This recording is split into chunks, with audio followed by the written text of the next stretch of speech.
नमस्कार दोस्तों, एजुकेशन 24 में आपका स्वागत है। दोस्तों आज के वीडियो बहुत ही खास होने वाला है, क्योंकि आज के इस वीडियो में हम लोग जानेंगे कि बीए परीक्षा में अगर कोई प्रश्न समझ में ना आए तो उसका उत्तर बना कर कैसे लिखेंगे, कौन सा तरीका अपनाएंगे। आज के इस वीडियो में हम लोग पूरा डिटेल में जानने वाले हैं। तो आइए देर न करते हुए वीडियो को शुरू करते हैं और समझते हैं। दोस्तों मान लीजिए आप एग्जाम के अंदर बैठे हुए हैं और आपको क्वेश्चन पेपर मिल गया है और आपके क्वेश्चन पेपर में क्वेश्चन आ गया कि माल्थस के जनसंख्या सिद्धांत की विवेचना कीजिए। ये प्रश्न आ गया। अब दोस्तों आप इस प्रश्न का उत्तर नहीं जानते हैं तो इस प्रश्न का उत्तर बना कर कैसे लिखेंगे, ध्यान समझिए। दोस्तों आपको दो बातें याद रखनी है। पहली बात है, आपको क्या करना है कि प्रश्नों के शब्दों का खंडन करना है। क्या करना है? प्रश्नों के शब्दों का खंडन करना है और प्रत्येक शब्द के बारे में ध्यान से समझना है कि किस शब्द के बारे में आप अच्छे से जानते हैं। जैसे यहाँ पे हम लोग इस प्रश्न का खंडन करेंगे और समझने की कोशिश करेंगे कि कौन सा ऐसा शब्द है जिसके बारे में आप अच्छे तरीके से जानते हैं। जैसे यहाँ पे दोस्तों पहला शब्द है माल्थस, ध्यान से समझिएगा।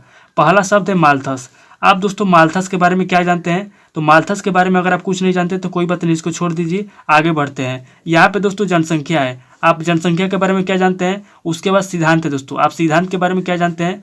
तो आपको क्या करना है कि इसी तरीके से प्रत्येक शब्दों का खंडन करना है और एक एक शब्द को ध्यान से देखना है और ध्यान से पढ़ना है और समझना है कि आप किस शब्द के बारे में जानते हैं। जैसे मान लीजिए कि यहाँ पे पूछा गया है क्वेश्चन के अंदर कि माल्थस के जनसंख्या सिद्धांत की विवेचना कीजिए। आपको माल्थस के जनसंख्या सिद्धांत की विवेचना नहीं पता है तो आप क्या करेंगे? प्रश्न का खंडन करेंगे और प्रत्येक शब्द को एक एक शब्द को लेकर के ध्यान से देखेंगे और जिस शब्द के बारे में आपको जानकारी होगी उसी शब्द को टारगेट करेंगे, उसी शब्द को फोकस करेंगे और उसी के अनुसार आप हेडिंग बनाएंगे और उसी की परिभाषा लिखेंगे, उसी के अनुसार पूरा उत्तर आप लिखेंगे। तो जैसे यहाँ पे माल्थस के बारे में नहीं पता है, जनसंख्या के बारे में आपको कुछ ना कुछ तो पता होगा और सिद्धांत के बारे में थोड़ा सा पता होगा। तो आपको क्या करना है कि जनसंख्या और सिद्धांत इन दोनों को ज्वाइंट करके, या फिर आप जनसंख्या को केवल ले लीजिए, यहाँ से यहाँ तक आपको जो जनसंख्या है जनसंख्या को बस ले लीजिए और जनसंख्या के ऊपर फोकस करिए और जनसंख्या के बारे में आप जो भी जानते हैं इस प्रश्न के अंदर जनसंख्या का पूरा उत्तर लिख दीजिए। आपको पूरा नंबर कम से कम, अगर मान लीजिए कि 10 नंबर का क्वेश्चन है, ध्यान समझिए, अगर ये 10 नंबर का क्वेश्चन है और मान लीजिए कि अगर आप बना करके जनसंख्या के ऊपर लिखेंगे, चूंकि क्वेश्चन के अंदर पूछा गया है माल्थस के जनसंख्या सिद्धांत की विवेचना कीजिए, लेकिन अगर आप यहाँ पे जनसंख्या के बारे में अपना विचार लिखेंगे तो फिर भी आपको दोस्तों 5 से 6 नंबर मिल जाएगा, मैं ये गारंटी देता हूँ, अगर आप अच्छे तरीके से हेडिंग बना करके लिखते हैं तो।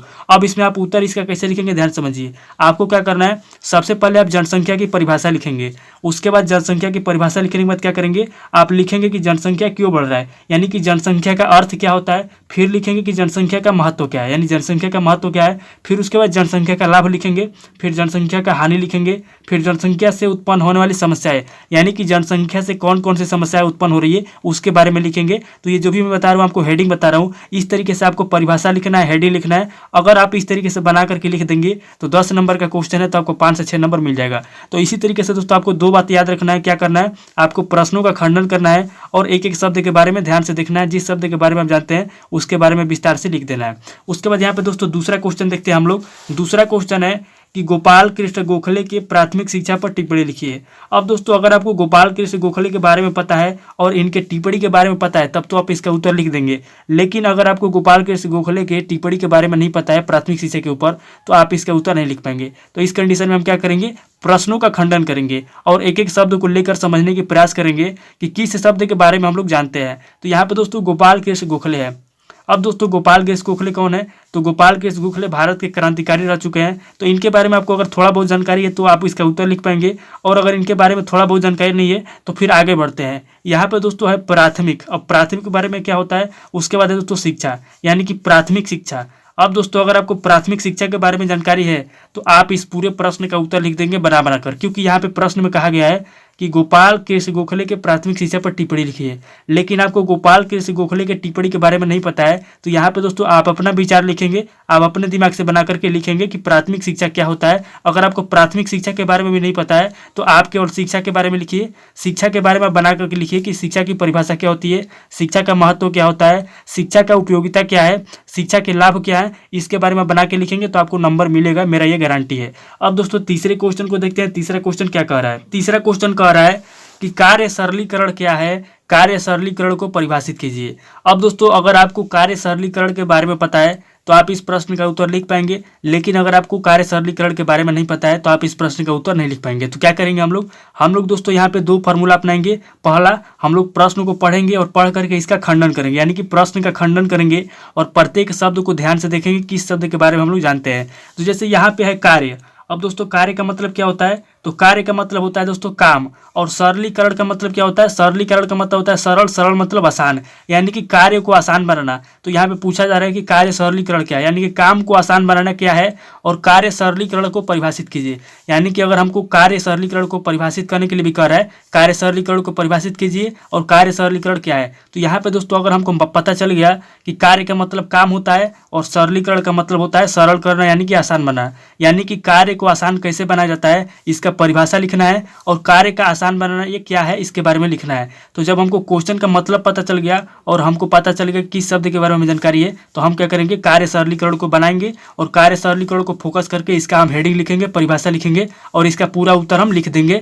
तो अगर 10 नंबर का क्वेश्चन है, ध्यान से समझिए, अगर 10 नंबर का क्वेश्चन है तो आपको इसमें से 6 या 7 नंबर मिल जाएगा, क्योंकि आप जो है कार्य सरलीकरण के बारे में ही लिख रहे हैं, लेकिन जो है किताब में जो उत्तर दिया होता है उस तरीके से आप नहीं लिख रहे हैं, आप दिमाग से बना करके लिख रहे हैं। तो कोई दिक्कत नहीं, आप यहाँ पे अपना विचार लिख सकते हैं, कोई दिक्कत नहीं है। अब आगे बढ़ते हैं, यहाँ पे हम लोग चौथा क्वेश्चन देखते हैं। चौथा क्वेश्चन क्या कर रहे हैं, तो चौथा क्वेश्चन है कि मध्यकालीन भारत में शिक्षा की व्यवस्था का उल्लेख कीजिए। अब दोस्तों अगर आपको मध्यकालीन शिक्षा के बारे में पता है तो इसका उत्तर लिख पाएंगे, अगर आपको नहीं पता है तो आप इसका उत्तर कैसे लिखेंगे, तो आप प्रश्नों का खंडन करेंगे और प्रश्न के अंदर जो भी शब्द दिए हुए हैं प्रत्येक शब्द के बारे में देखेंगे किस शब्द के बारे में आपको अच्छी जानकारी है। तो यहाँ पे दोस्तों मध्यकालीन है, अगर आपको मध्यकालीन शिक्षा के बारे में पता है तो लिखिए, नहीं पता है तो आगे बढ़िए। यहाँ पे दोस्तों भारत में शिक्षा है, अब भारत में शिक्षा के बारे में तो आपको थोड़ा बहुत जानकारी होगा। अगर आपको भारत में शिक्षा के बारे में नहीं पता है तो केवल शिक्षा के बारे में तो आप जानते होंगे ना शिक्षा क्या होता है, तो आप शिक्षा को ले लीजिए। उसके बाद आगे है दोस्तों व्यवस्था, शिक्षा व्यवस्था। अब दोस्तों शिक्षा के बारे में अगर आपको जानकारी है तो बना कर लिख सकते हैं कि भारत के अंदर शिक्षा की क्या व्यवस्था है और भारत के अंदर जो शिक्षा है उसकी क्या कमी है और उस कमी को हम कैसे दूर कर सकते हैं। तो इसका क्या करेंगे, आप बेकायदा आप इसका परिभाषा लिखेंगे और हेडिंग बना करके लिखेंगे कि शिक्षा का महत्व क्या है, शिक्षा की उपयोगिता क्या है, शिक्षा में कमी क्या है, इस तरीके से विस्तार करके इसको लिखना है। अब दोस्तों आगे बढ़ते हैं, 5वां क्वेश्चन देखते हैं। तो 5वां क्वेश्चन है कि संसदात्मक शासन से आप क्या समझते हैं, इस प्रणाली के गुण व दोष बताइए।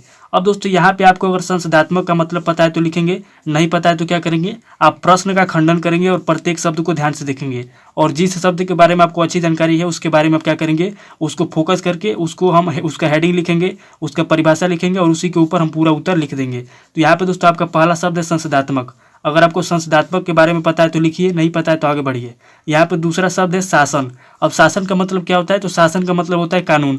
आप कानून के बारे में थोड़ा बहुत तो जानते होंगे ना, तो यहाँ पे दोस्तों आपको क्या करना है, अगर आप कानून के बारे में जानते हैं तो कानून से आप क्या करेंगे, कानून को फोकस करेंगे और यहाँ पे कानून से संबंधित जो भी आप जानते हैं, जैसे कानून क्या होता है, शासन क्या होता है और भारत के अंदर शासन का क्या महत्व है, शासन क्यों जरूरी है, इसके ऊपर आप हेडिंग बना करके विस्तार से इसके अंदर उत्तर आप लिख देंगे तो आपको जो है अच्छा खासा नंबर मिल जाएगा। अगर आपको 10 में से 5 या 4 नंबर भी मिलता है तो समझिए कि आपको पासिंग नंबर मिल गया है, जो कि बहुत ही है। अब सोचिए अगर ये आपका 10 नंबर का क्वेश्चन है और अगर आप इस प्रश्न को छोड़ देंगे तो आपको क्या मिलेगा, आपको 0 नंबर मिलेगा, कुछ भी नहीं मिलेगा।